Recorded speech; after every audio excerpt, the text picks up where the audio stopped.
വചനമൊഴി May 15.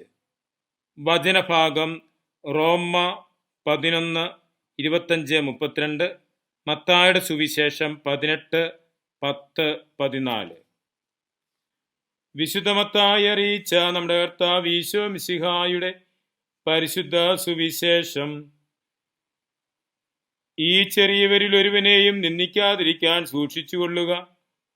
കാരണം സ്വർഗത്തിൽ അവരുടെ മാലാഖമാർ സ്വർഗസ്ഥനായ എൻ്റെ പിതാവിൻ്റെ മുഖം എപ്പോഴും ദർശിച്ചു കൊണ്ടിരിക്കുകയാണെന്ന് ഞാൻ നിങ്ങളോട് പറയുന്നു. നിങ്ങൾക്ക് എന്തു തോന്നുന്നു? ഒരാൾക്ക് 100 ആടുകൾ ഉണ്ടായിരിക്കെ അതിലൊന്ന് വഴിതെറ്റിപ്പോയാൽ 99നെയും മലയിൽ വിട്ടിട്ട് വഴിതെറ്റിയതിനെ അവൻ അന്വേഷിച്ചു പോകുകയില്ലേ?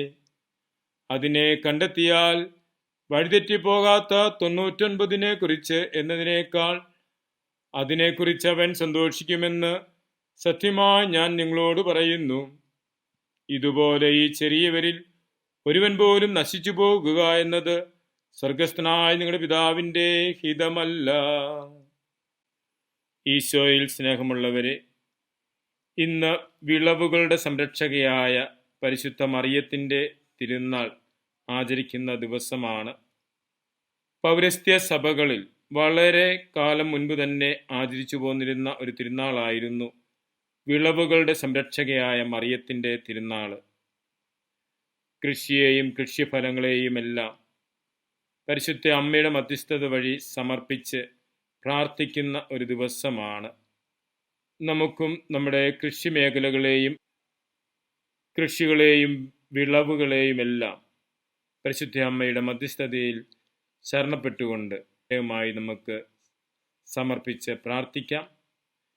ഇന്ന് സുവിശേഷത്തിൽ നിന്ന് ശ്രവിക്കുന്നതും എല്ലാവരെയും സംരക്ഷിക്കുന്ന ദൈവത്തെക്കുറിച്ചാണ്. 100 ആടുകളിൽ 1 നഷ്ടപ്പെട്ടാൽ ആ ഒന്നിനെ തേടി ഇറങ്ങി അതിനെ കണ്ടെത്തി 99നോട് കൂടെ ചേർക്കുന്ന നല്ല ഇടയനായ ദൈവത്തിൻ്റെ ചിത്രമാണ് ഇന്ന് സുവിശേഷം നമുക്ക് നൽകുന്നത്.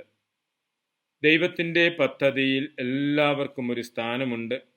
എല്ലാവരെയും സംരക്ഷിക്കുന്നവനാണ് അവിടുന്ന്. ഈ ചെറിയവരിൽ ഒരുവൻ പോലും നശിച്ചു പോകുവാൻ ദൈവം ആഗ്രഹിക്കുന്നില്ല. അതുകൊണ്ട് തന്നെ ഒരുവനെയും ചെറുതായി കാണുവാനോ നിന്ദിക്കുവാനോ ഇടവരരുത് എന്നാണ് തിരുവചനം നമ്മെ ഓർമ്മിപ്പിക്കുന്നത്. ഈ ചെറിയവരിൽ ഒരുവനെയും നിന്ദിക്കാതിരിക്കുവാൻ സൂക്ഷിച്ചുകൊള്ളുവിൻ. കാരണം സ്വർഗത്തിൽ അവിടെ മാലാഖമാർ പിതാവിൻ്റെ മുഖം എപ്പോഴും ദർശിച്ചുകൊണ്ടിരിക്കുന്നു. ദൈവത്തിൻ്റെ സന്നിധിയിൽ എല്ലാവർക്കും ഒരു സ്ഥാനമുണ്ട്. അതുകൊണ്ട് തന്നെ ഒരുവനെയും നിന്ദിക്കാതിരിക്കുവാൻ സൂക്ഷിക്കണം. ഈശോ പറഞ്ഞിട്ടുണ്ട്, ഈ ചെറിയവരിൽ ഒരുവന് ചെയ്തു കൊടുക്കുമ്പോൾ എനിക്ക് തന്നെയാണ് ചെയ്യുന്നത് എന്ന്. ചെറിയവനൊരുവന് നന്മ ചെയ്യുമ്പോൾ ഈശോയ്ക്ക് ചെയ്യുന്നു.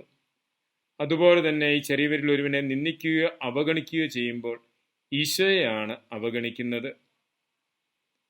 ഒരുവൻ പോലും നശിക്കപ്പെടുന്നത് ഇഷ്ടമില്ലാത്ത ദൈവപിതാവിൻ്റെ ഹിതത്തോട് ചേർത്ത് നമ്മുടെയും ഹിതങ്ങളെ സമർപ്പിക്കുവാനും എല്ലാവരെയും ചേർത്ത് നിർത്താനും ഒരുവനെയും നിന്ദിക്കാനോ അവഗണിക്കാനോ ഇടവരുത്താതിരിക്കുവാനും നമുക്ക് പ്രത്യേകം പരിശ്രമിക്കാം.